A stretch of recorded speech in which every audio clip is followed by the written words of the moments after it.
ज्ञानतिमिरन्दस्य ज्ञानाञ्जनशलाकया चक्षुरुन्मिलितं येन तस्मै श्रीगुरवे नमः।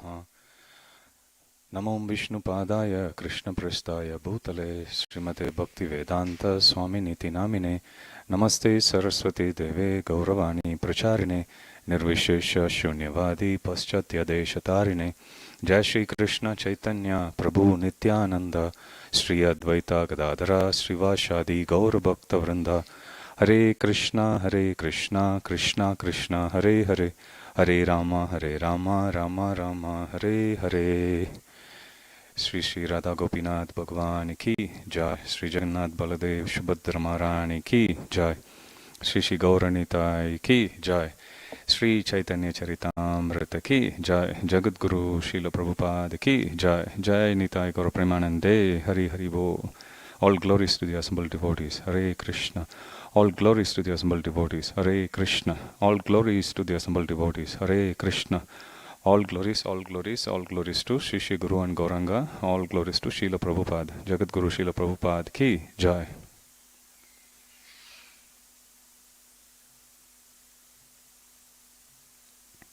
Hare Krishna. So last week we saw who's Lord Chaitanya Mahaprabhu and why should we worship him, and how he plays a very indispensable role in our lives as practicing devotees. Today I'm going to start our discussion on Lord Sri Chaitanya Mahaprabhu's extraordinary mercy on Srila Rupa Gosvami. Now before we get started, a couple of things. If you have any questions during our discussion, please make a note. I'll finish around 11. Today I'm starting a little late, so I'll go a little over. And at the end I'll ask for questions. Feel free. Put your hand up so I know you'll have the questions. Second thing is, first I'll give you a bit of a background about how Sri Chaitanya Caritamrita is presented. So there are 3 sections, just like in Srimad Bhagavatam, you'd see there are 12 cantos, and each canto has a certain flow, certain topics that are covered. So similarly, in Chaitanya Charitamrita, if you see, there are 3 sections, main sections. First section is known as Adi Lila. Second is Madhya Lila. And the third section is known as Ante Lila. And just like how we have Srimad Bhagavatam, 12 cantos spread across 18 books or 18 volumes. Similarly, the BBT edition, which is the only edition of Sri Chaitanya Charitamrita, that has 9 volumes. So there are 9 books that covers all these 3 different sections, Adi Lila, Madhya Lila and Ante Lila. Chaitanya Mahaprabhu, he performed his manifested pastimes. Reason why we say manifested means Chaitanya Mahaprabhu is there even now. If you go to Mayapur, if you go to Vrindavan, you will see him. If you have the eyes, if you have the devotion. Why do we say manifested? Manifested means anybody who lived in that era, they could see him with their naked eyes. Just like how they could see Krishna 5,000 years ago, whoever that were around, good guys, bad guys, Kamsa could see, evil persons could see. What to speak of devotees? Duryodhana could see. So that is known as manifested pastimes. In Sanskrit, it's known as Prakata Lila, Prakata. Prakata means manifest. Just like we can say Krishna, he is manifest as Shri Shri Radha Gopinath here. Anybody can come, whether you are a believer, non-believer, atheistic, theistic, agnostic, doesn't matter. You come, Krishna is visible here in a certain form. So this is Archa Vigraha. This is also one form of manifestation. Krishna is manifesting in the form of a deity and is making himself visible, affable. Anybody can come and approach him. You don't need to have the eyes to see. Anybody, eyes means devotional eyes to see. Anybody, even if they are very skeptical about Krishna consciousness, they can still come and see. I remember distributing a book to one guy in the street, and I told him, you can come to temple, you can see Krishna. And then he came, I gave him some prasad and I said, would you like to see Krishna? He said, yes. Then I brought him inside. We opened the temple room door and then he saw Prabhupada. First time when you see Prabhupada's murti, how many of you thought he's sitting there real? And you feel scared. I started my journey in Adelaide Temple. Adelaide Temple is probably, the temple room is probably 40% of this room size, very small. And I was the only devotee taking all Mahaprasad. I'm talking 20 years ago. There would be Pujari, one devotee singing, and me. We three know each other. Every single day, that was the routine. That's how many devotees there were. Every single evening I would go. I was living nearby. And the first time I went, bowed down, room was already small. One side you look, there is Radha Krishna, Radha Shyam Sundar. Other side I'm seeing Prabhupada. And I'm feeling like, quite overwhelmed. You pray and then slowly you look at Prabhupada in your at the corner of your eyes, I see, chastising me, am I doing everything right? So, this is Prakata. So I brought him inside. He is also stunned. I said no, that's our spiritual master. Bow down, he bowed down. Then I showed him Radha Gopinath. Then he was looking. I said this is Krishna. Oh, this is Krishna. Does he talk? He was very convinced. This is Krishna. He's dancing. He will talk. So this is Prakata Lila. Prakata means, I think it's the speaker. Okay. Prakata means manifest. Aprakata means unmanifest. So currently, Chaitanya Mahaprabhu's pastimes, we can see it as unmanifest Leela. So Chaitanya Mahaprabhu is there, his Leela or the pastimes are going on, but it's not visible for anyone and everyone. Only those who have the sincerity in their heart, those who have the bhakti matured within their heart, those who have the eyes. Lord Brahma says, Premanjana Churita Bhakti Vilochanena. Only those whose eyes is anointed or decorated with tears of love. He says, only such people can see Krishna. So, Chaitanya Mahaprabhu, going back to Adi Leela, he performed, so Chaitanya Mahaprabhu performed his entire pastimes for 48 years in total. Of those 48 years, 24 years he spent in Navadvip or Mayapur, the island of Navadvipa. Navadvipa, Nava means 9, Dvipa means island. So, it's a group of 9 islands surrounded by Ganga on all the sides. Okay, so each one of those islands, they have names. Antardvip, Simandvip, Godrumdvip, Madhyadvip, Koladvip, Ritudvip, Janudvip, Modadrumidvip, Rudradvip. 9 islands altogether. Who can repeat that? Okay, so these are 9 islands. Just like how we chant Krishna's names, we can also chant the names of these holy places. Okay, we take benefit. There are verses that are given in Puranas that extol the glories of these places. So Chaitanya Mahaprabhu, every day morning, he would go along with Nityananda Prabhu, Advaita Acharya, Gadadhar Pandit. They'll go to each of these different islands and they perform Harinam. Just like we have, okay, today is city Harinam. We go to different places. We go to one suburbs. Like that, Chaitanya Mahaprabhu would go to different islands every single day. So if you go to Vrindavan, in a whole day, there is a clear schedule. This time of the day, Krishna would be here meeting this particular devotee. You go to, let's say, after breakfast time, this is where Krishna is going to be. During lunch time, this is where Krishna would be playing with the gopas. There are detailed descriptions that are given in the scriptures. Similarly, for Lord Chaitanya Mahaprabhu, there is a clear description that's given early in the morning where he goes and performs Harinam. During the breakfast time where, and there are pastimes associated with each one of them. We'll be seeing them. Okay, there is so many Leelas there. So these 24 years when Chaitanya Mahaprabhu manifested his pastimes, that is all covered in the Adi Leela. First 24 years of his manifested Leela. So after 24 years, Chaitanya Mahaprabhu took sannyas. It's good. He gave up his family, he gave up his beautiful wife, gave up his mother. There is a verse, last week we were discussing about one verse that's given in Srimad Bhagavatam.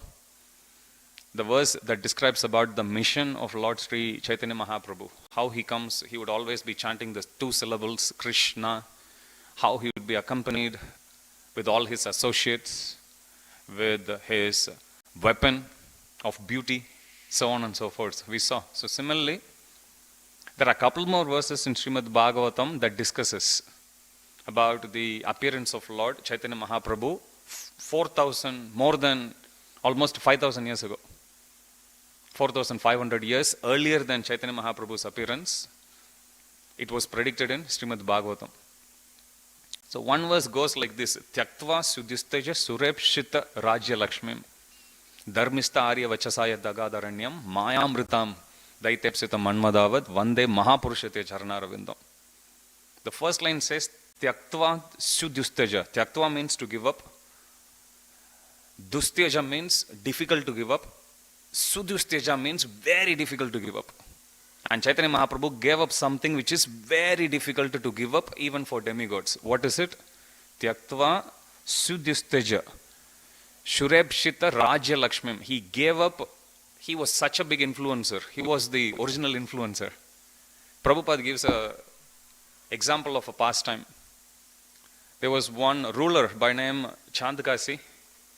When he saw people singing the names of the Supreme Lord, doing Harinams, they went and complained to him because they were caste Brahmanas.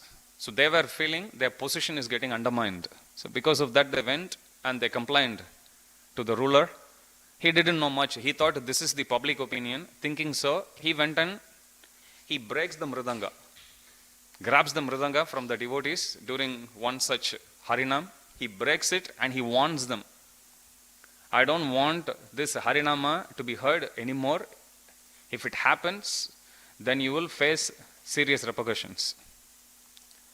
When the news comes to Chaitanya Mahaprabhu wasn't around, but when the news comes to Chaitanya Mahaprabhu says, all right, he's challenging the supremacy of the Lord. Now let's show him our strength. Chaitanya Mahaprabhu just says a word, let us do Harinam this evening. Prabhupada says 100,000 people assembled as per scriptures. Imagine a Harinam with 100,000 people.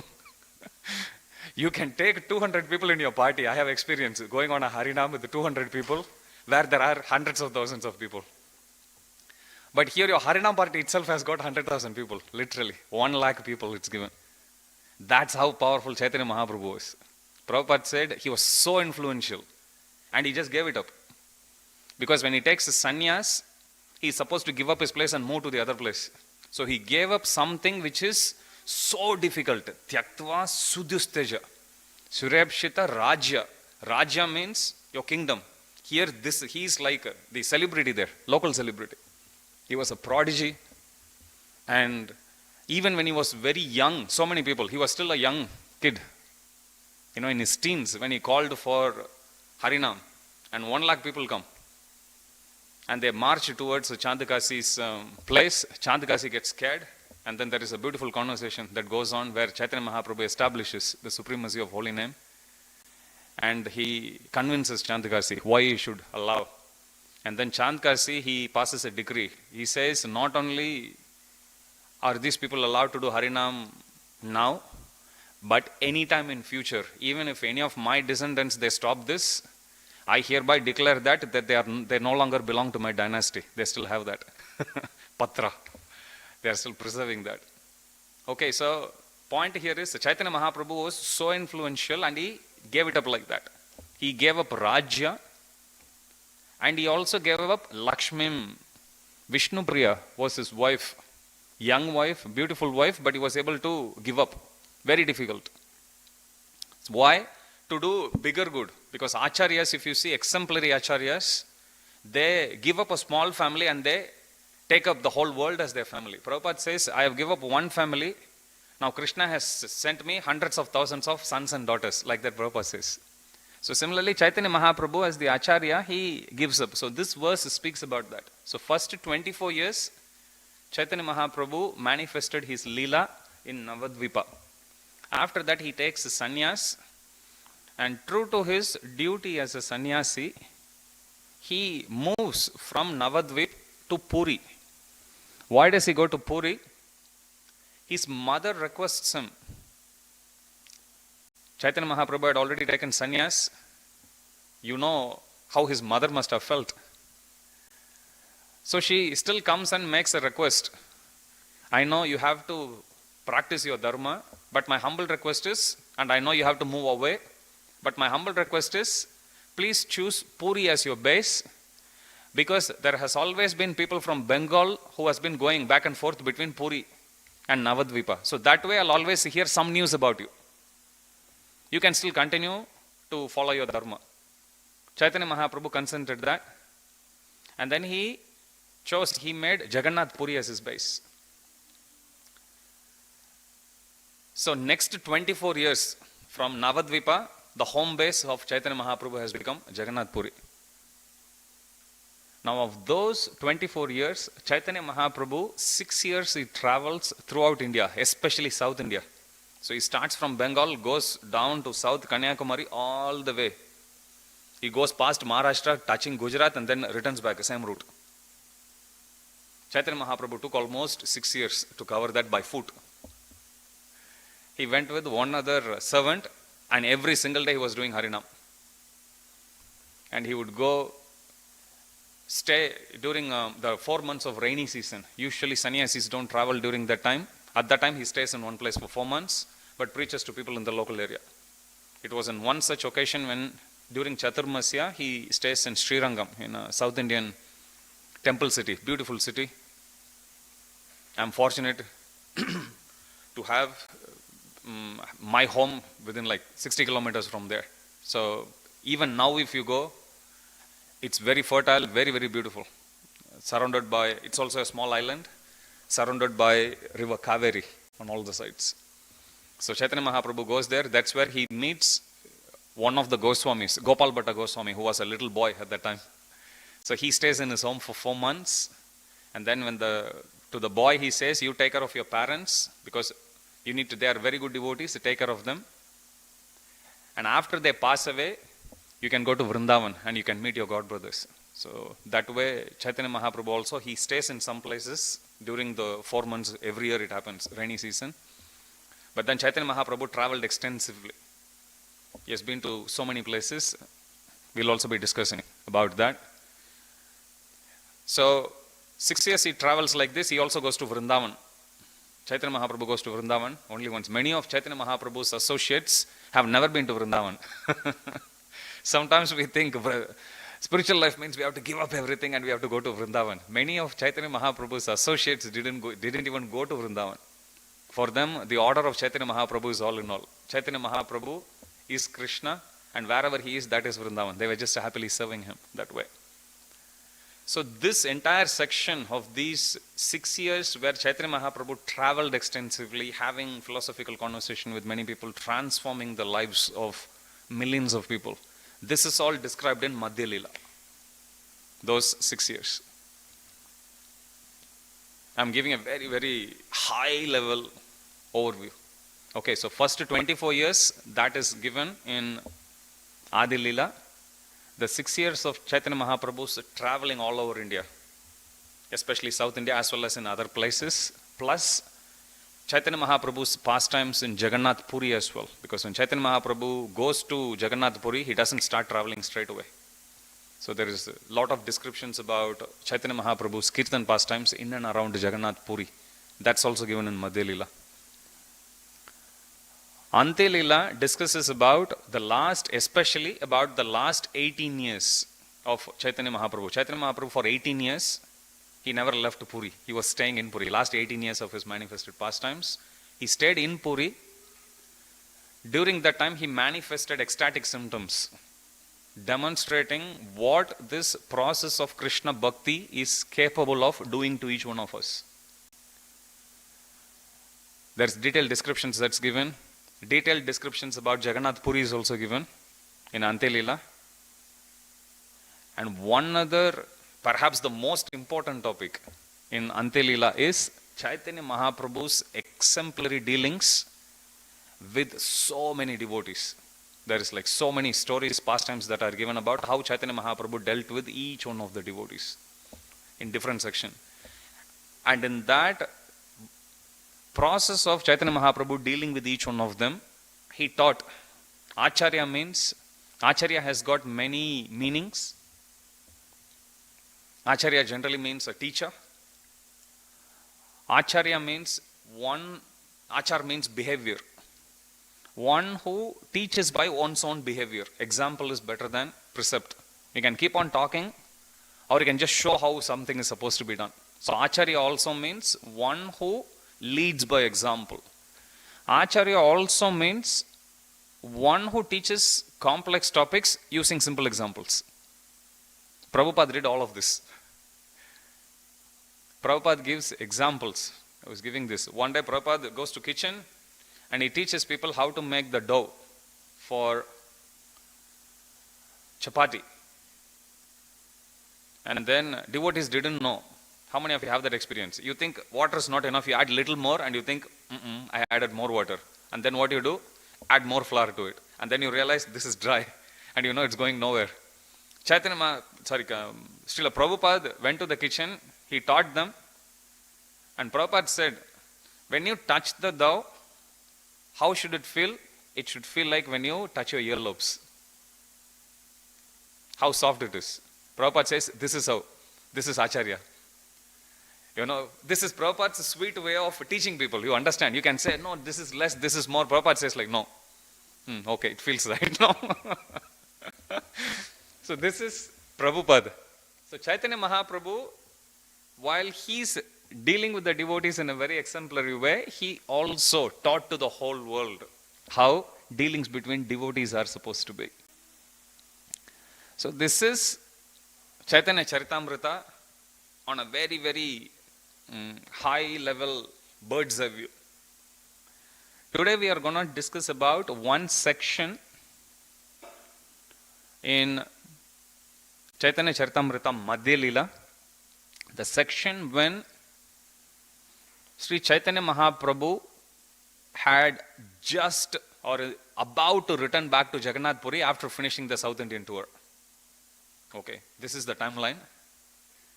But the focus of this particular chapter, the first half of this would be on Rupa Goswami. So if you look at our altar, there are 6 photos there, lining up. On the left we have Srila Prabhupada, next to him. Who can tell me the name of Prabhupada's guru? Good, Bhakti Siddhanta Saraswati Thakur. Who is the one to the right? Gaura Kishore Das Babaji Maharaj. Okay, keep going. Next. Bhakti Vinod Thakur. Next. Oh, yes, Bhakti Vinod Thakur. And then, okay, next to Bhakti Vinod Thakur, Jagannath Das Babaji. And to the right of Jagannath Das Babaji Maharaj, we have the photo. Who can tell me the names of the 6 Goswamis? Okay, Sanatan Goswami. Anyone else? Yav? Sorry? Okay, Jiva Goswami. Any other? Raghunath Das Goswami. Good. Gopal Bhatta Goswami. One more. Raghunath Bhatta Goswami. Okay, Sri Rupa, Sanatana. Bhatta Raghunath, Sri Jiva, Gopala Bhatta, Dasa Raghunath. 6 Goswamis. Of the 6 Goswamis, Rupa and Sanatana, you will find them more prominent. Everyone accepted them as their leader. So this topic actually discusses about how Rupa and Sanatana met Lord Sri Chaitanya Mahaprabhu for the first time, and what had happened after they met Chaitanya Mahaprabhu for the first time. We have to understand about the background of these 2 personalities, because I remember 2 books I read after coming to Krishna consciousness. First book I read was Nectar of Devotion, and when I was going halfway through that was the class I was attending by a disciple of Srila Prabhupada, Bimal Prasad Prabhu in Adelaide. And then I picked up this book, Teachings of Lord Chaitanya. The cover of the book attracted. It was a blue hardbound cover in those days. I still have the copy. Chaitanya Mahaprabhu dancing. I'm like, who is this? And who is this Mahaprabhu? And then one devotee told me, you see all devotees, you call them Prabhu. All males Prabhu, all female Mataji. And all Of all the Prabhus, there is only one Prabhu. Mahaprabhu means superior Prabhu. Okay, Mahaprabhu means superior Prabhu. So, this is how he taught me. Then I started reading. The first section that I read was about Rupa Goswami. Srila Prabhupada gives a background about them. They both are from a Brahmana family in South India, Saraswat Brahmanas from Karnataka. But their forefathers had migrated to Gaudadesh, and there they were working under a Muslim ruler. His name is Nawab Hussain Shah. Nawab is one of the titles that's given. So Hussain Shah was the name. It's actually a long name he has. Alauddin Syed Nawab Hussain Shah. There's two more. So this is the personality under whom Rupa Goswami and Sanatana Goswami, as well as their younger brother. His name is Vallabha, Sri Vallabha. Three of them they were working under. But in those days, because the culture was very rigid, if somebody from any faith, they work under a Muslim, they would think the person has become Muslim and they would give them a different name. So Rupa and Sanatana, when they were working under Nawab Hussain Shah, they were given the name Dabir Khas and Sakar Malik. That's their names. And Sri Vallabha became Anupam Malik. So they had Muslim names, so to speak. And they were working under them. They were practicing their own culture, but for official purposes, this is how they were leading their lives. So when Caitanya Mahaprabhu visited a village, small village called Ramkeli. And as I said, wherever Caitanya Mahaprabhu visits, the place becomes flooded with His mercy and people get influenced by Him, getting pulled towards Him. So when Rupa and Sanatana, they come to know that Caitanya Mahaprabhu had come, they had rushed to see Him, and there they could see these waves and waves of devotees, like literally hundreds of thousands of devotees dancing to Harinam, and Caitanya Mahaprabhu is leading it. And from far they pay obeisances. They fall on the ground and they pay obeisances to Caitanya Mahaprabhu. And later on they go and meet Caitanya Mahaprabhu seeking his blessings that we would like to give up our material lives and take up to Krishna Bhakti. And Caitanya Mahaprabhu blesses them. So this incident happens in Ramkeli. Yesterday I shared some of the deities because we have a group of devotees from Sydney. Anandamai Gopinath Prabhu's Bhakti Vriksha group. So we have actually two batch of devotees traveling now in India to different holy places. So yesterday as we were speaking, they were in Ramkeli and the devotee Anandamai Gopinath Prabhu sent me the photos. I shared in the WhatsApp group actually. So those are the deities that are there. They were personally commissioned and worshipped by Rupa Goswami and Sanatana Goswami. Radha Madan Mohan deities, Balaram and Revati. Revati is the name of Lord Balram's consort. And there are deities of Gaur Nitaya and Advaita Acharya as well. They are still being worshipped. Very beautiful deities.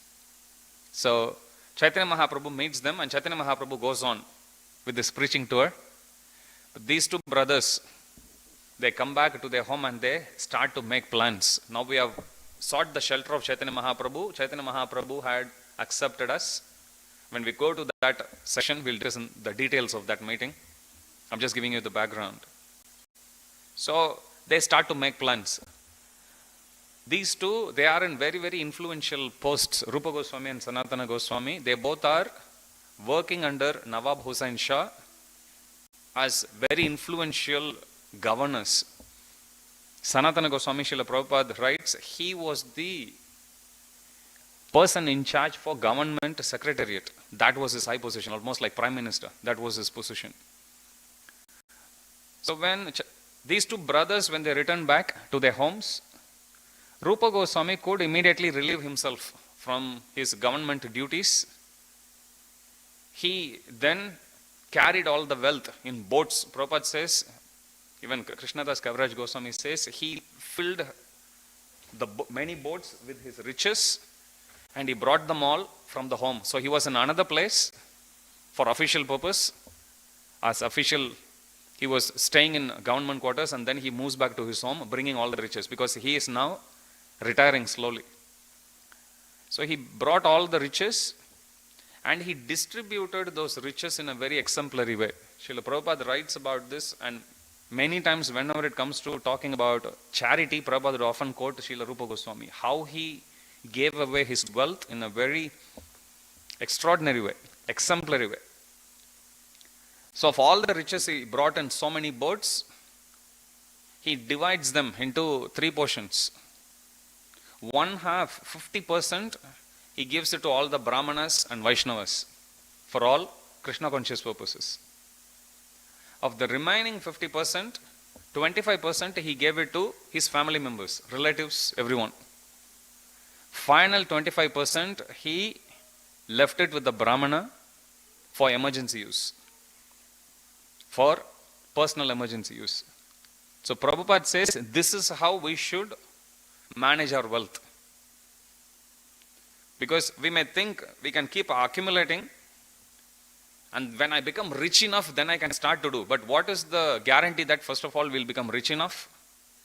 And how rich is rich enough? And second part is, will we live to actually see the day when we'll be in a position when we think, okay, I have enough to distribute? Definitely not. If you read sometimes even interviews of people who are multi-billionaires, they would even say, I still don't feel rich. And we are like, what? You don't feel rich? If you don't feel rich, what are we supposed to feel? So, whether somebody is so rich, they are also not feeling rich enough. Somebody who is in our level, we also don't feel rich enough. So, there is no time in our lives when we think, yes, I have made enough. You can go to the world's most richest person. If you see them, they will also go through so much hardship to make more money, because they also feel, I'm not rich enough here.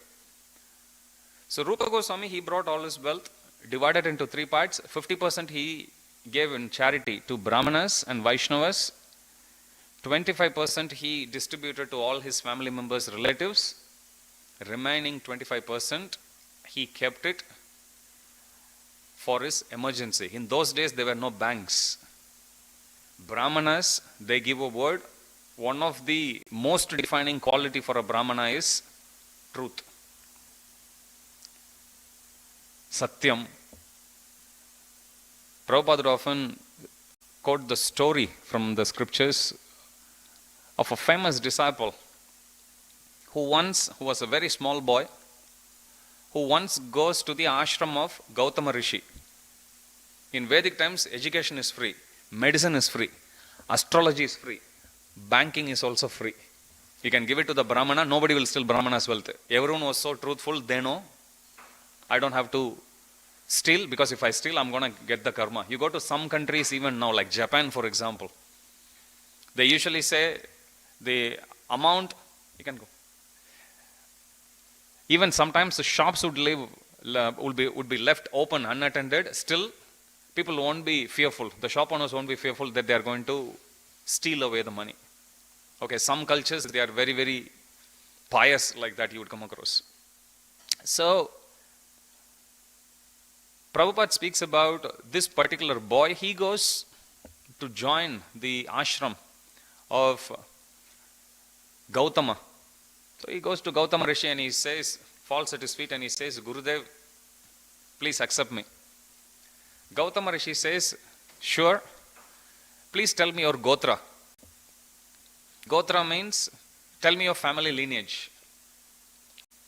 So then, this boy actually tells Gautama Rishi that, sorry,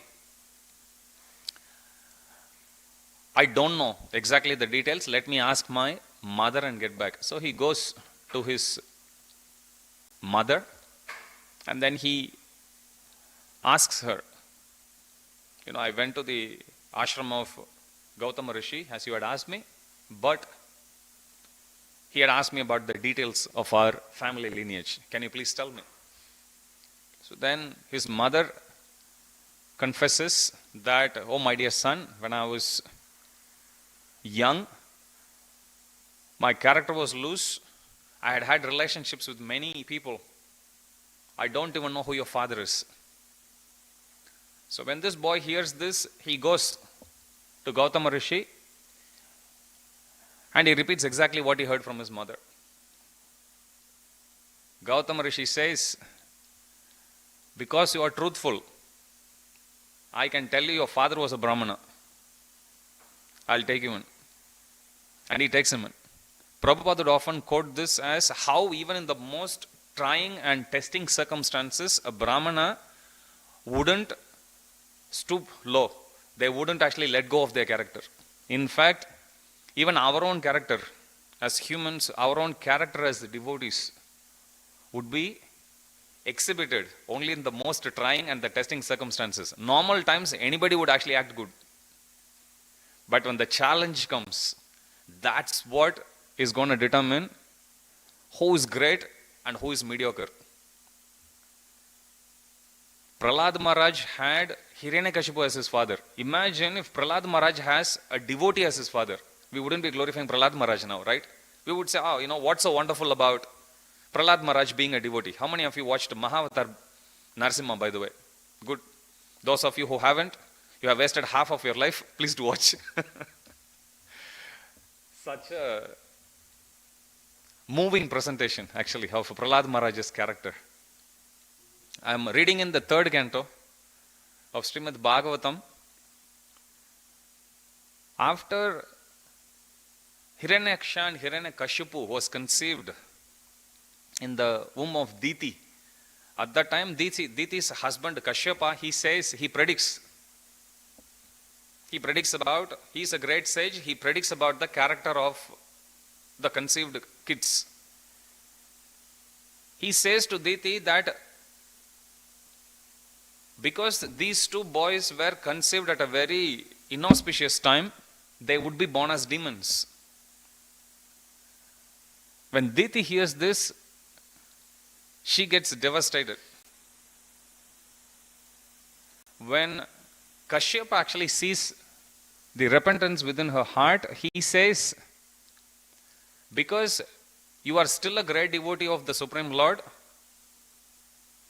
I give you the boon that one of the sons of your sons would be a great devotee. You should read those series of verses.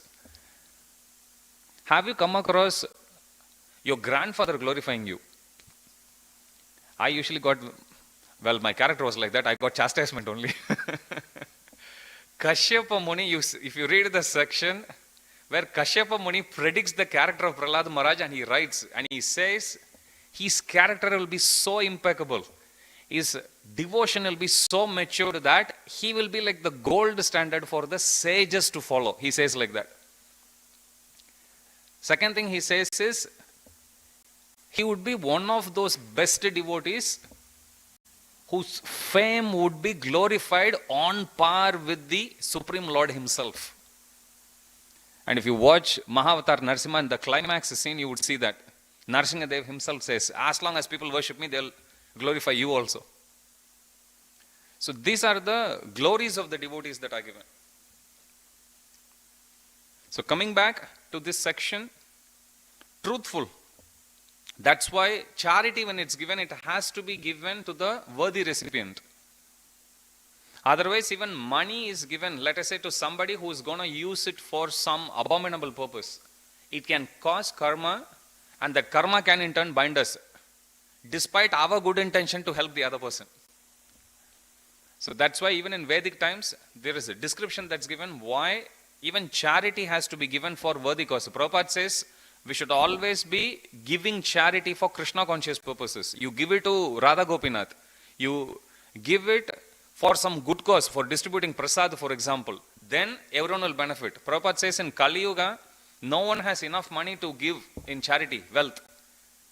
But it's much easier to cook food, offer to Krishna and distribute as prasad. That we have enough. That is possible. Anybody can do.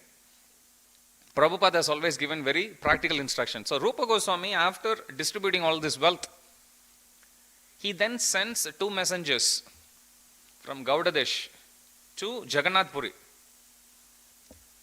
I heard that Chaitanya Mahaprabhu had already finished his South Indian tour and had come back to Jagannath Puri. Please go and find out when Chaitanya Mahaprabhu would be leaving Jagannath Puri to go to Vrindavan, because we also want to go to Vrindavan to meet him. So he sends 2 messengers. Gaudadesh is Bengal. From Bengal to Orissa, he sends them. So now, Rupa Goswami and his younger brother, Anupam, they both are in the home, their family home. And they are safe. They have retired and they are safe, just biding their time, waiting for Chaitanya Mahaprabhu to go to Vrindavan so they can go and take his shelter. Sanatana Goswami is still stuck with his government duties. Now Sanatana Goswami thinks, because I have worked so dedicatedly to this Nawab, he is dealing with me in a very, very nice way, and that puts me in an obligatory position. Even though I want to quit, sometime if you have experience quitting your job, not because you don't like the job, because you got a better offer, or for whatever reason. Now what reason can you give to your current employer? There is a little bit of an obligation that's there. So you can relate to that. That's exactly the feeling which Sanatana Goswami was going through. So he was thinking, this ruler is actually dealing with me very intimately as his younger brother. Somehow if he gets angry with me, it will be helpful for me. I can use that as an excuse to leave. While he is thinking that way, he made up his mind, all right, I would just stay in home and I would recite in the association of devotees Srimad Bhagavatam. These 2 brothers, Rupa and Sanatana, initially when they had met Chaitanya Mahaprabhu in Ramkeli, they come back to their homes and they had already engaged 2 Brahmanas to perform a ceremony. Prabhupada explains it's called the Puraschana ceremony. Puraschana is actually usually done is for certain desires, if you have, to fulfill them. Prabhupada says this ritual is actually done by some expert spiritual master or some very qualified Brahmana. And their desire is to somehow relieve themselves of their material duties and go and take shelter of Chaitanya Mahaprabhu. They had already engaged as far as Bhagavata Vidhi goes, or Pancharatrika Vidhi goes. Now they are taking shelter of Srimad Bhagavatam. Srila Prabhupada writes a very long purport quoting from his spiritual master. Bhaktisiddhanta Saraswati Thakur also had written commentaries on Caitanya Caritamrita, and so did Bhaktivinoda Thakur as well. So this is one book that was commented by many of our acharyas. So Prabhupada quotes from Bhaktisiddhanta Saraswati Thakur. He says, if you talk about knowledge, knowledge can be broadly classified into 2.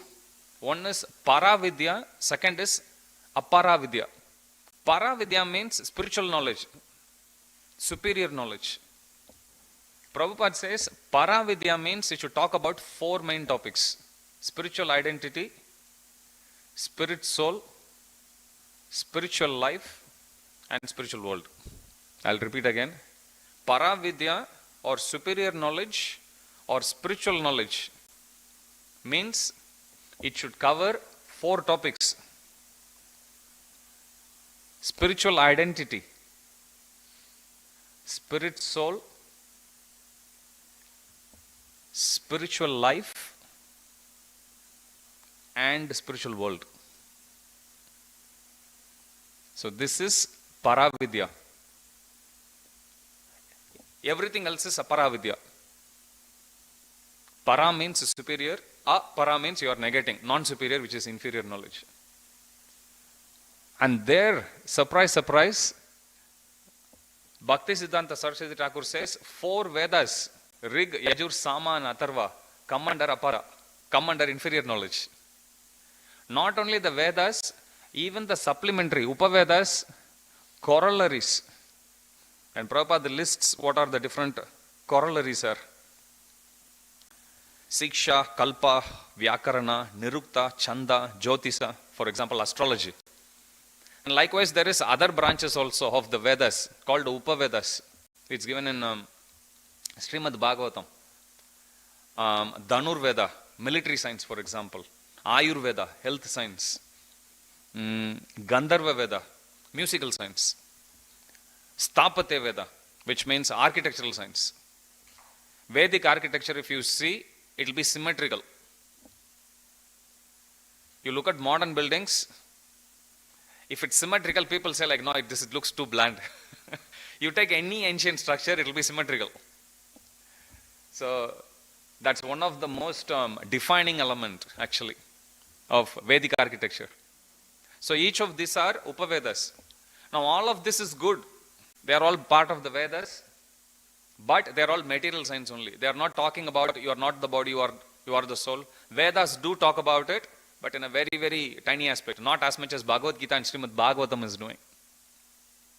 Okay, so this is Prabhupada quoting Bhakti Siddhanta Saraswati Thakur, he establishes Paraveda and Aparaveda. Sanatana Goswami, he had engaged 20 to 30 Vaishnava Brahmanas, and in their company, he was sitting and reading Srimad Bhagavatam. Srimad Bhagavatam Puranamamalam Yad Vaishnavanam Priyam. This Srimad Bhagavatam is known as Amala Puran. Mala means impurity. Amala means fully pure. Why is it known as Amala Puran? Even in Puranas, there is some Puranas that talk directly about spiritual life. Some Puranas don't talk about it at all, directly. Indirectly it may be. But if we take Srimad Bhagavatam, right from the first word until the last word, it talks about direct devotional service to the Supreme Lord. That is why this is known as Amala Puran, which means if somebody takes up, let us say, Shiva Puran or any other Puran you take, the reference of devotional service to the Supreme Lord Hari is not as clearly and distinctively mentioned. It is there. Even recently we discussed about the section of Rudra Gita, how Lord Shiva gives instructions, prayers, mantras about how to worship the Supreme Lord and how to please Him with our devotional service. But if you think, oh, then if Shiva is a great devotee, then Shiva Puran also should make a lot of devotees of Supreme Lord Hari, correct? But how many examples have you come across of people who study Shiva Puran and become devotees of Vishnu? Very few, because there is no direct reference to it. Okay, so sometimes you will see, I come from Shaivite background, that's our family background, from biological side. But then philosophy, we were not clear which one to do. Our Kuladevata is Mother Parvati. But how much of that helped me to take up Krishna Bhakti? Directly not. Definitely through their blessings only, I am able to take shelter of Radha Gopinath. But if you take Srimad Bhagavatam, you will never come across somebody who says, I am reading Srimad Bhagavatam, but I am not sure what should I do with my spiritual life. Very first line itself, Om Namo Bhagavate Vasudevaya. Who is Vasudev? It's Prabhupada explains in detail. Right. Likewise, you read any section in Srimad Bhagavatam, go all the way to the end. Nama Sankirtanam Yasya, right? Final verse. 18,000th verse is this one. Nama Sankirtanam Yasya. You cannot get it wrong. So it talks about the holy name. This is like the most final. 18,000 verses are there. Concluding verse is supposed to be the most important one. It speaks about Nama Sankirtanam only. Sarva Papa Vinashanam. Pranamo Dukkha Samanas Tam Namami Harim Param. That's the final verse of Srimad Bhagavatam. So Bhagavatam is known as Amala Puran. Bhagavatam helps one to take shelter of the Supreme Personality of Godhead. So this is what Sanatana Goswami was doing. Engaging the Brahmanas, engaging the devotees, and in their company he was sitting and relishing Srimad Bhagavatam. I'm just looking at the time, 11 o'clock. I'll finish this verse alone. So while he is relishing Srimad Bhagavatam this way, now Hussain Shah is worried. What happened to Sanatana? He hasn't come. I am dependent on him for my governmental duties, because Hussain Shah at that point of time, he is the ruler of Gauda Desh, Bengal. He wanted to wage war against Orissa, which is Jagannath Puri. So he wanted to ensure that in his absence, the government administration will go fine under the care of Sanatana Goswami, who is on medical leave now. So first he sends the doctor. That should tell you how much his role was actually important in the governance of the whole country. Sanatana Goswamis. Because the ruler himself is actually sending the doctor, please find out what's happening with him. So he comes, tests him, and goes back and tells the king, I tested him, I did a full health checkup, everything is fine with him. Then he says everything is fine with him, then why is he not coming? Then the ruler himself goes to his home. And then he goes to his home, knocks on the door, opens, and there he sees 30 devotees sitting and reading Srimad Bhagavatam. Sanatana Goswami is also reading. And as he walks in, everyone stand up, including Sanatana Goswami. Srila Prabhupada mentions something interesting in the purport. Prabhupada says, technically if you see, he is a ruler, ruthless ruler, meat eater, and is now preparing to wage war against Orissa, of all the places, Utkal Desh, which is where the Supreme Lord is in the form of Lord Jagannath. Despite all of this, everyone stood up, including Sanatana Goswami. They actually stood up as respect. And Prabhupada says, why did they actually show respect to such a person? And Prabhupada quotes the verse, couple of verses from Bhagavad Gita. Krishna says, Tejas Tejas Vinamaham. I am the strength of the strong, Krishna says. And in the 10th chapter of Bhagavad Gita, towards the end, where Krishna lists all the different opulences, I always fondly remember 10th chapter of Bhagavad Gita. I was going through a lot of depression for more than 2 years. And I thought, this is it. My life is gone. Screwed. I cannot. I was, I think, 24. And then, fortunately, I had one of my roommates who was from a Vaishnava background. And he gave me a copy of Bhagavad Gita. Not Bhagavad Gita as it is, just the translation. It was pocket size. And he said, I can see you are going through trouble in life. Maybe you can read this. Then I flicked through it as only the translation of Bhagavad Gita verses. I was reading through that. When I came to 10th chapter of Bhagavad Gita, it's called the opulence of the absolute. Vibhuti Yoga. I was just reading one of those verses, just the translation. Halfway through that chapter, I thought, if somebody can speak like this, feel free to go to the front. You have come all the way to the temple, you don't need to stand at the back, just go. And you can go out through the other door, okay? So I was thinking, if somebody can speak like this, that person can't be ordinary. And then towards the end of the chapter, I was like, only God can talk like this. I still remember, he says, among all secrets, I am silence. I was also thinking, very true, a secret is a secret only as long as you maintain silence, understand? How can anyone even think like this? I was going through each one of them carefully, and I thought only God can talk like this. This person has to be God. Then I thought, okay, I have to do. Then I figured out there is a temple nearby to my home. Then I started visiting. So in that 10th chapter, the final verse, Krishna says everything about his opulences. He concludes with the verse. He says, Yadyat vibhudi matsatvam srimat urjitam evava tattat evava gachatvam mama tejamsa sambhavam. He says to Arjuna, that Arjuna, I can keep on describing about my opulences. He says, Yadyat vibhudi matsatvam. Know that all opulent, beautiful, and glorious things spring from a spark of my splendor. I don't even need to show. Anywhere you see power, you see beauty, you see strength, you see something extraordinary. He says, understand that to be just a spark of my power, spark of my splendor. Prabhupada quotes that in the verse and he says, if somebody is given a respectable position in the society, it simply means we have to understand there is a slight favor from the Supreme Personality of Godhead. In fact, without that, the person cannot be there. Understanding the hand of Krishna, because this Nawab Hussain Shah, despite his ambitions, he is still sitting in the position as a ruler. And that has been sanctioned, he has been put there by the Supreme Lord only.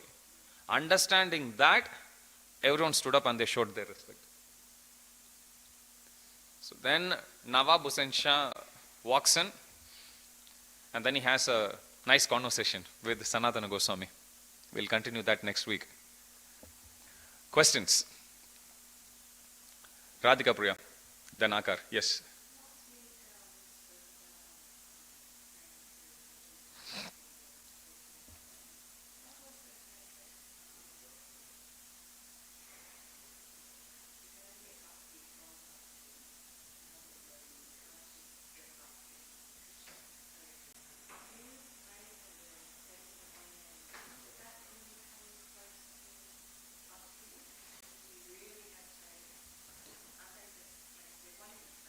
Good. Bhakti. Good point. I once asked Narayani Mataji, how should we offer prayer to Radha Gopinath? Because sometimes we get flooded with so much thoughts. I have to ask this, so many things. Sometimes we are just a little lazy. We just want to just come and we hope Krishna will understand everything, even though our confidence level is less. We somehow think Krishna doesn't know what I want. I know better what I want. That's the thought process we have. So I asked her, what should be the quality of our prayer? What should we pray for? And how detailed should we be in us offering prayers? She said, your prayers become more effective the more detailed they are. In other words, if we are more detailed in explaining to Krishna, in offering our prayers to Krishna, to the extent we go to the details, to that extent the prayer will become powerful, effective. For example, we can pray to Krishna, Krishna, please make me chant attentive japa. That's one way of offering prayer. The other way of offering prayer to Krishna is, Krishna, please give me the strength or please make my mind peaceful so that I can go to bed on time and I can have a good sound sleep. Please bless me that I can wake up fresh. Please give me the spiritual enthusiasm. Please give me the physical energy for me to sit and chant or walk and chant quality rounds, hearing your holy names properly. This is detailed way of praying. If we offer this prayer to that detail, to that extent, the prayer will become effective, which means Krishna will reciprocate with this prayer more than when we offer what I call the lazy version of our prayer. Krishna, please make me go back to Godhead. If possible, please chant my rounds as well. So here, when each one of these for Panchatattva, how we are actually praying, it's a detailed prayer. One thing to Panchatattva is, oh Panchatattva, please make me a good devotee of Krishna. That's one level of offering. But if we go a bit more detail, asking Chaitanya Mahaprabhu, my Lord, please give me a taste for the holy name. And as you rightly understood, that's exactly same as asking Chaitanya Mahaprabhu, Mahaprabhu, please give me bhakti. But we are going to the detail of that. And if we look at even, for example, the prayers that are offered by great personalities, let's say Bhaktivinoda Thakur, even Prahlad Maharaj, Dhruva Maharaj, even in Bhagavatam, they simply offer their prayers like this: my Lord, please, heaven or hell doesn't matter, please put me in the association of your devotees. That's all they are asking. They can easily say, my Lord, please take me back to Godhead.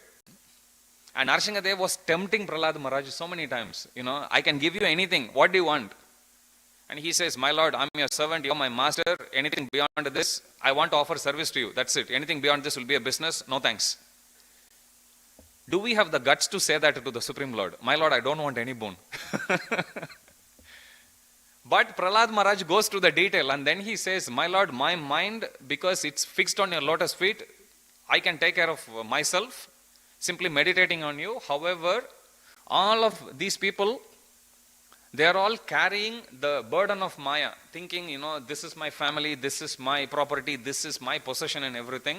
I want to make all of them as your devotees. Now, this is the detailed prayer he is asking. Rather than saying, my Lord, please protect me so I can go back. And everyone, you take Bhaktivinoda Thakur prays, my Lord, please make me born at least as an insect in the family of your devotees. That way I can hear holy name, I can take some Mahaprasad, I can take some association like that. So, when we offer prayers to Krishna, we offer prayer to Panchatattva, definitely we should ask, please make me a devotee, give me bhakti. But the more detailed way of actually offering that is, that bhakti in action is chanting the holy name of the Lord. How am I going to practice bhakti? By all of these different activities. And of all those different activities, the most important one is hearing and chanting the holy name of the Lord. From there only everything goes. Prabhupada says 90%, 95% of our progress depends on the quality of our chanting. Japa, that's how important it is, which means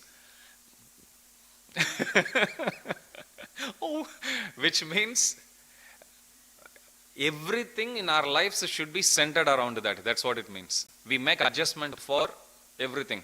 Our sleeping habits, eating habits, what job we work, who we associate with. All of that has to be adjusted. Sometimes, for preaching purpose, you may have to stretch yourself a bit. That is okay for services. Happens once in a while. But we should make plans at least to have good quality rounds, hearing and chanting, to have some good time for reading. Many times we have time, but we just don't have interest to open the book and read. So we can offer prayer to the Lord. My Lord, please give me enthusiasm. That's a detail. So we can offer that prayer to the Lord. My Lord, please give me good night rest so that when I wake up in the morning I can feel fresh. Like that. My Lord, please give me good association so I can feel inspired. That's a detail. So, Krishna likes to be a partner. How many of you would like to have Krishna as your partner in your devotional life? Good. So then we have to go talk, just like how we talk to our friends, we need to have that relationship with the Lord. So that's the idea of asking, please give me at least a drop of faith. It's a detail. Rather than saying, as I said, the most lazy prayer we can ever offer is, my Lord, please take me back to Godhead. Then what are we doing? We need to do something. So we can tell to the Lord always, my Lord, this is what I'm doing. Please help me do this. And this is what I think I should be doing. And I'm trying my best to do, but I'm struggling. Please help me. Okay, so then Krishna would reciprocate with us accordingly. He sees our effort. Prabhupada always says, Krishna simply sees our effort. How much we are trying to execute even that part also, we can ask. Brahma, when he was created, he appeared and then he offered prayers to the Supreme Lord. My Lord, you have given me this whole creation. I don't know where to start. Please bless. And he hears this two word, tapa, like that. Tapa means penance. Then he sits in meditation. Two references are given. One reference says 1000 celestial years in Bhagavatam. Another reference says 100 celestial years. In any case, it's a long duration. He sits and then Vishnu appears in front of him. Not only that, Vishnu gives a whole vision of the spiritual world. And there he could see how Vishnu is being worshipped, everything. And then finally Vishnu, he comes, shakes his hands and he says, well done. That's the first handshake that happened. And he shakes his hand and he says, well done. And by the way, I was the one who said those two words, tapa, like that. That was Vishnu's words. Vishnu himself says later. So, point here is, but Brahma is so intelligent. He just heard the word and he just sat in meditation. For us, somebody has to keep on telling every day, chant. This is the holy name. We have to be given cards. We have to be printed. Posters, still we don't chant. But Brahma, all he had to hear is tapa, that's all. He is so intelligent, he just sat in meditation that way. Okay, so anything where we can actually tell Krishna, this is what I'm trying to do, and that can be anything. We can do a preaching project, or you may like to actually do set up an altar in your home. You may like to read, you may like to recite verses, you may like to learn music, anything. We need to tell Krishna what is our contribution and where we need his help in specifics. Then Krishna will help there. Because Krishna is keen to see how much we are invested in our own interests. That's all. Okay? Yes, sir.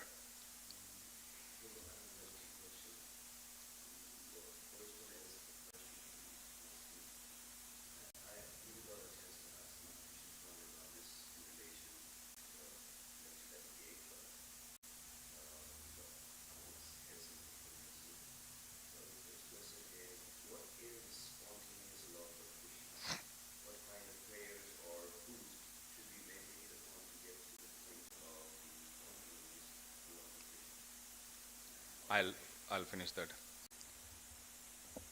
If you want in detail, you can read Nectar of Devotion about what is spontaneous devotional service, but I'll just give you the definition. There is two types of bhakti. One is known as Vaidhi Bhakti. Vaidhi Bhakti means what we are doing is Vaidhi Bhakti. Vaidhi Sadhana Bhakti. Sadhana means spiritual practice. Vaidhi comes from Vidhi. Vidhi means rules and regulations. So the spiritual practice which you do based on the injunctions of the scriptures is Vaidhi Sadhana Bhakti. Not only us, whoever we preach to, whoever we introduce to Krishna consciousness, everyone follows the same path, and we do. In our conditioned state means we can't cheat ourselves saying, I'm a pure devotee of the Lord. We are not. We may never become in this life. In fact, pure devotees never think they are pure. Prabhupada, one time he was being challenged. So you are first class? Prabhupada is saying about Chaturvarnyam. So you are first class? Prabhupada, without even wasting a second, responds back, I'm fifth class. I'm servant of everyone. There's one famous reply of Prabhupada. So nobody thinks that they are pure devotees. That's point number one. So anyone who is in material world have to practice Vaidhi Sadhana Bhakti only. Now the question comes, the point, in relation to the point we were discussing last week, if one does only Vaidhi Sadhana Bhakti, one can go up to Vaikunta only. They cannot go to Goloka Vrindavan. Goloka Vrindavan means one has to go to spontaneous platform. Now, directly we can't practice spontaneous love. So now, how are we going to bridge this gap? Wherein I can only do so much, how can this go all the way to Goloka Vrindavan? As I said, when we put our effort, Krishna himself comes down to bridge the gap as Caitanya Mahaprabhu. If you ask, how do we practice, what songs we can sing? Mangalarati. Worshipping Guru is spontaneous Raganuga Bhakti. Tulasi Maharani, Raganuga Bhakti. Guru Puja, Raganuga Bhakti. Understand, worshipping pure devotees of the Lord, that's Raganuga Bhakti. And of all the pure devotees, Caitanya Mahaprabhu is the topmost devotee, Raganuga Bhakti. Understand? So this is how we practice. Again, we offer it in the platform of Vaidhi only. But because we are offering Vaidhi Sadhana Bhakti, worship to the pure devotees of the Lord, pure devotees, when they take it and give it to the Lord, it goes to as spontaneous. Understand? Just like if you are sending Lakshmi to your home country, money to your home country, you just go put it in Australian dollar here. But there is some system that converts that into your local currency and goes there. Same. Very crude example, but you get the point. So from our side, all we can do is only this much. Yes, but if we do that to the pure devotees of the Lord, who are already in that spontaneous platform. Our Acharya's spontaneous platform. Prabhupada, for us, everything starts and ends with the Prabhupada. Just offer it to Prabhupada, it's going to Radha Gopinath as spontaneous love. No problem. What's your next question?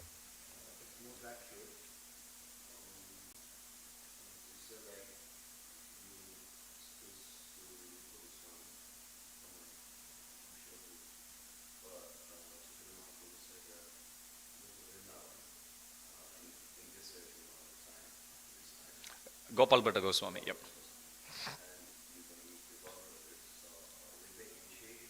Chaitanya Mahaprabhu. All these 6 Goswamis were direct disciples of Chaitanya Mahaprabhu. There are some more, predominantly it's these six. For us to follow, it's only these six. So they are direct disciples of Chaitanya Mahaprabhu. Okay? Yes, sir.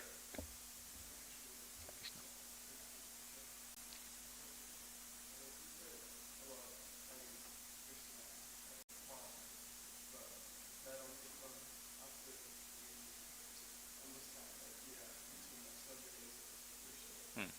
Hmm. Hmm.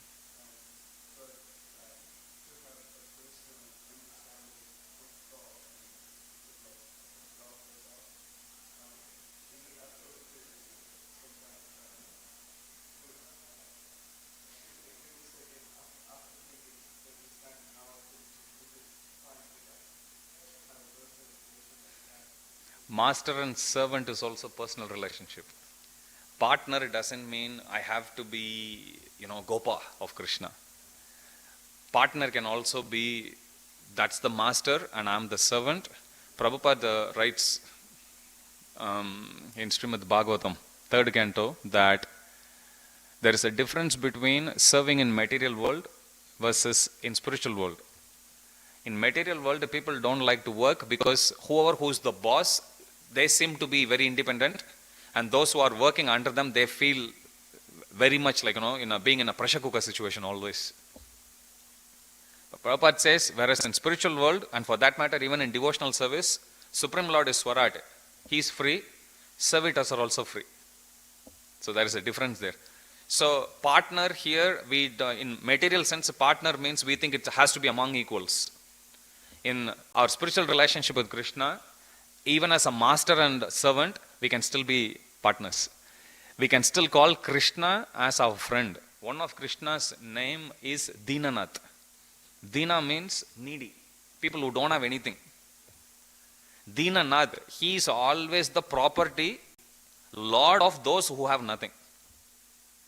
Understand? So this word is being used so many times repeatedly. Kunti Maharani uses so many places. Dina Bandhu, Jagatpate, Gopesha, Gopika Kanta, Radha Kanta Namaste. Dina Bandhu. Bandhu means one who is a relative. Dina Bandhu means if somebody has nothing in this world, he has still one relative, Paramatma. He will never forsake us. Okay, Krishna is always with us. So that partnership doesn't necessarily have to be among equals. But as a servant, I can still have a partnership with the Supreme Lord. I can still treat him as my friend. Okay, but very respectful friend. Okay, he is not very, very high. He is Vibhu, I am tiny, tiny Anu. Like that, we can have. Okay, so even among Gopa's friends, if you see, there are different gradations. We can discuss later. It will come. Caitanya Caritamrita, as he said, it covers everything. So even among friendship, Chaitanya Mahaprabhu goes to detail. There is like different levels of friendship there also. Some are elderly to Krishna. Some are in the same level. Some are actually looking up to Krishna in a bit more respectful level. They are also considered friends. So friends also, there are gradation. Likewise, even among gopis also there is like a gradation there. Like that.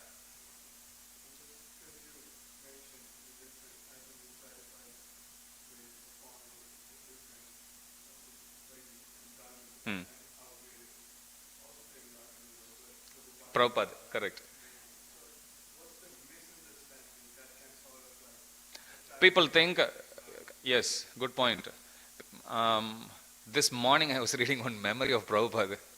When Prabhupada released this book, Nectar of Instruction, first verse speaks about Vacho Vegam, Manasa Krodha Vegam. One who can control the urges of the tongue, urges of belly, urges of genitals. Like that, there are 6 qualities that are given. Vacho Vegam, Manasa, ravings of the mind. Vacho Vegam, Manasa, Krodha Vegam, anger. Like that. Jiva Vegam, Uddar Upastra Vegam. Yetan Vehanyo Vishaheta Sarvam Apimam Prithivim Sasikshat. One who has controlled these 6 urges, forces, they are qualified to make disciples all over the world. This is how the first verse starts. Final verse speaks about, 11 verses there, last verse speaks about, in Vrindavan there are different places. The topmost worshipable object of the entire Vrindavan is Radha Kunda. So one should take shelter of Radha Kunda. When this book was released, there were some devotees who thought, oh, taking shelter of Radha Kunda is the ultimate one. I can give up everything and I can go. So when Prabhupada heard this news, Prabhupada says, this is monkey business, Markata Vairagi. Prabhupada says, why Markata Vairagi? This is a term that's used by Chaitanya Mahaprabhu. Markata Vairagi. Markata is monkey. Why? Monkey doesn't wear any clothes. It doesn't have any bank balance.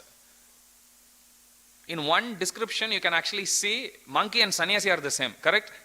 Sannyasi also has got no bank balance. Sannyasi also doesn't have any material possessions. But if the monkey thinks, I am also a sannyasi, thinking, see, I have nothing. But Prabhupada says, every monkey will have 12 partners. 12 mates.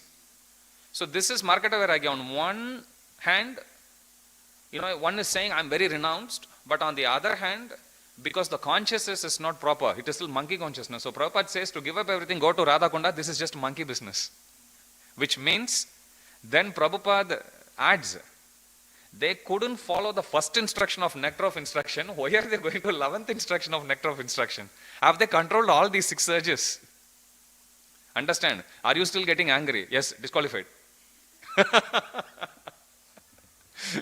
Are you still unable to control your tongue? Yeah, disqualified. Okay, are you still getting attracted to the opposite sex? Disqualified. Understand? Standard is very, very high. But if one follows this Krishna consciousness, Radhanath Maharaj says this, I love this line. I love many lines, one of the lines. Radhanath Maharaj says, Krishna consciousness is not achieved, it is awarded. It's not something I have chanted my rounds, so Krishna make me devotee. We can't demand. Awarded means when Prabhupada sees our sincerity, Prabhupada recommends us to Krishna, Krishna can give it to us. Award it to us. Prabhupada can award it to us. Our gurus can award it to us. That's why it is said Krishna consciousness is awarded. It has to be given. We can't demand. Understand?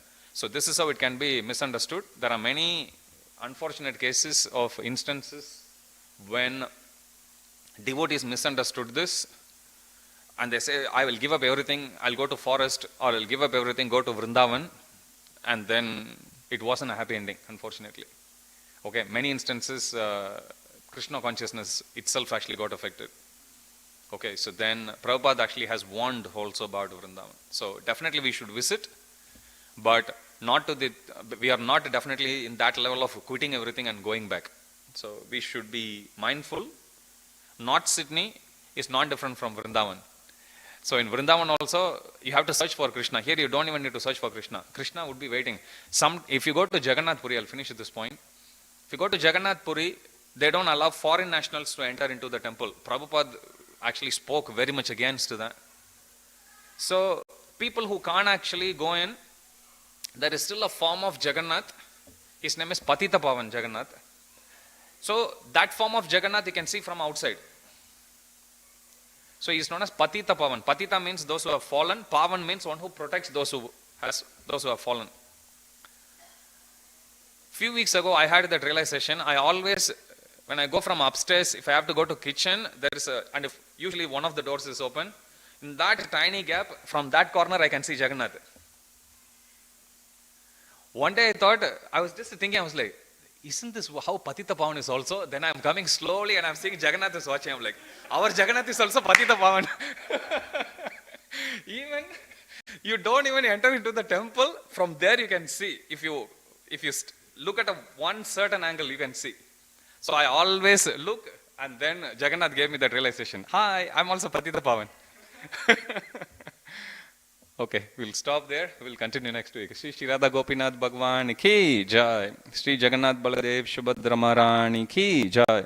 Shri Gauranitai ki jai. Shri Caitanya Charitamrita ki jai. Jagat Guru Srila Prabhupada ki jai. Samaved Gaur Bhakta Vrinda ki jai. Jai Nitai Gaur Premanande Hari Hari Bol. All glories to the assembled devotees. Hare Krishna. All glories to the assembled devotees. Hare Krishna. All glories to the assembled devotees. Hare Krishna. All glories to Shri Guru and Gauranga. All glories to Srila Prabhupada. Jagat Guru Srila Prabhupada ki jai.